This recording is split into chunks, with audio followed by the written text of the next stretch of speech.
Vanakkam, Namaste, and blessings to everyone. This is Dr. Bhairavi Balasubramanian, PhD, the Sky Priestess. So, today, the Sun is conjunct Uranus in Taurus, and I am loving it. It's been a very hard week for me, and finally, the density is shifting and the light is coming through. It's always been there. It's just one of those days where the density just kind of goes, you know what, buddy, I'm going to give up now. And that's good. So there's a lot more of this influx of light coming through, just moving through everything. That's what's happening right now. And those of you who are going to resist it are going to be locking horns with the cosmos. I do not recommend it. Uranus energy can be very mental energy, but at the same time, the moment you actually surrender the ego that tries to control the mind, you open up to the higher mind, and your relationship with cosmos changes. This is not a time to debate, argue, dissuade, persuade, control, in any way package or frame truth or put limits or conditions on truth. You just need to feel it. This is available to everybody now. It's not just people who have been doing the work. The more you've done the work, the more receptive you are. That's all that it is.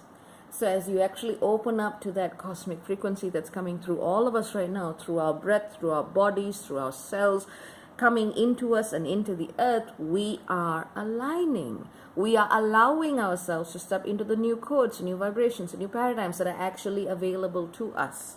But the key word is to allow. We need to empty the cup.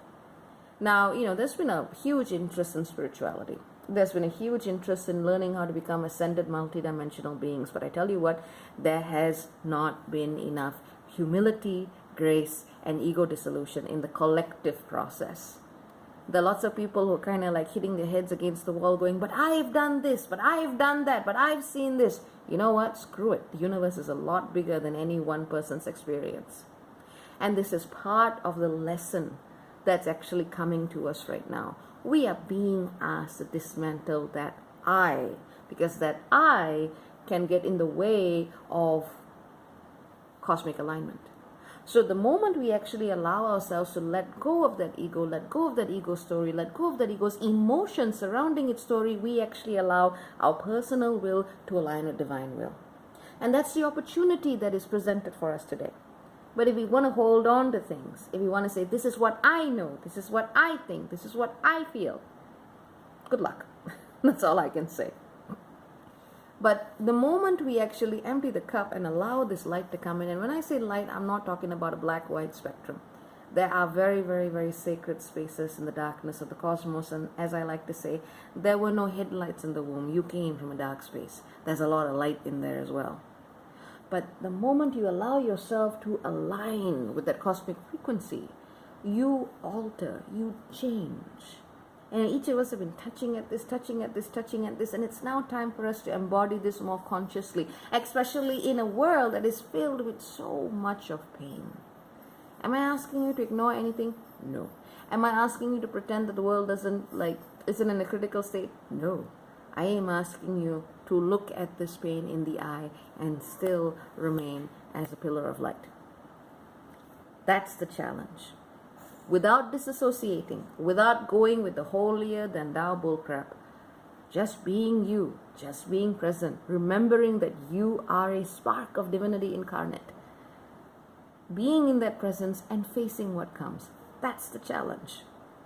It's easy to talk about spirituality when you're sitting in an ashram somewhere and food's provided for you, you don't have to worry about anything, and you can go off on some trip. Right? I've done the pilgrimage route. I can understand how that can go.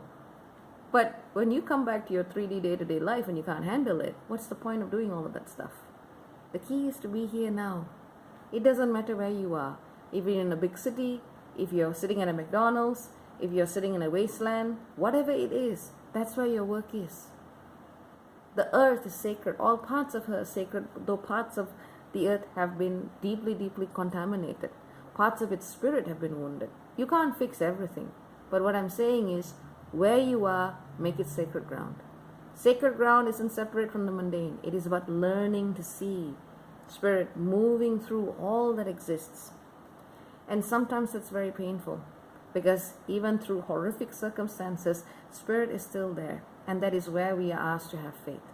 Does that mean accepting unjust things? Does that mean accepting cruelty? No, it doesn't. It means being willing to see where this goes. And the moment you can actually open your eyes to see what is the larger picture, you will know when and where to act. This is what I find very frustrating, because I do a lot of my work online. I see a lot of people online. I see their comments. I see their frustrations. They don't know where to act. They don't know when to put their foot down. They don't know when to detach. They don't know when to disconnect. And that is because they are not here. The technological world is a mediation. You're looking at me through a mediated interface. You're not actually looking at me. Me in person is a different experience.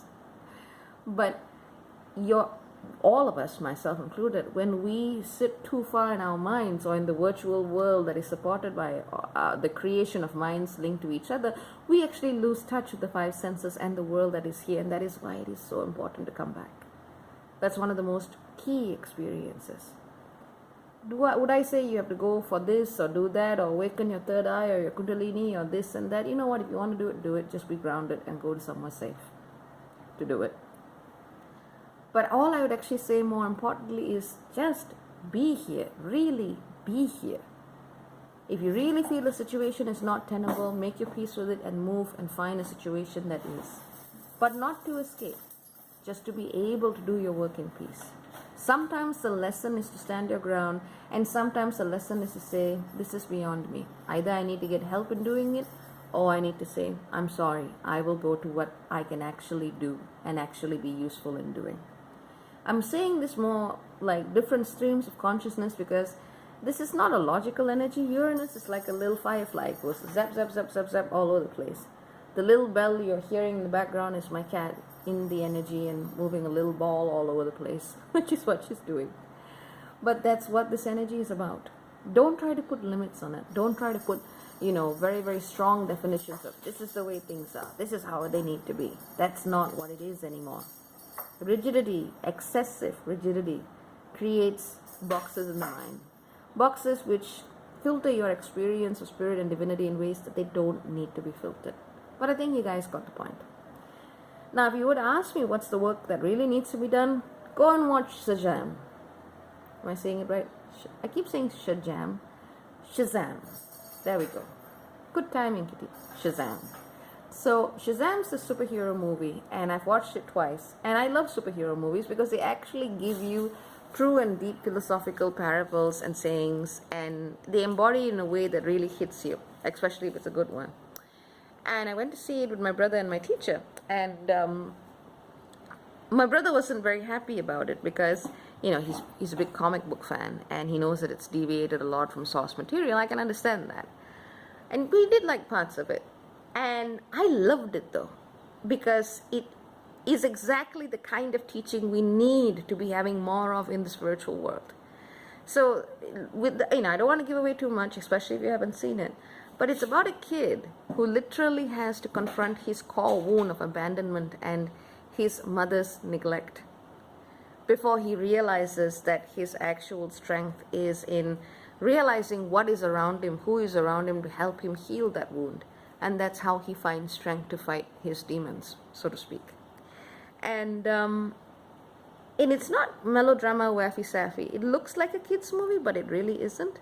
Anyone who is really looking for the next stage in evolutionary consciousness, especially in understanding the world we need to create for ourselves, for the inner child within, and for children all over, watch Shazam. I keep saying jam, but anyway, watch Shazam. But so it's all there. It's of course very Uranian because the dude has like lightning bolts coming out of his fingers. And it's this very interesting contrast between the perfected male form and this kid who's like, Mom?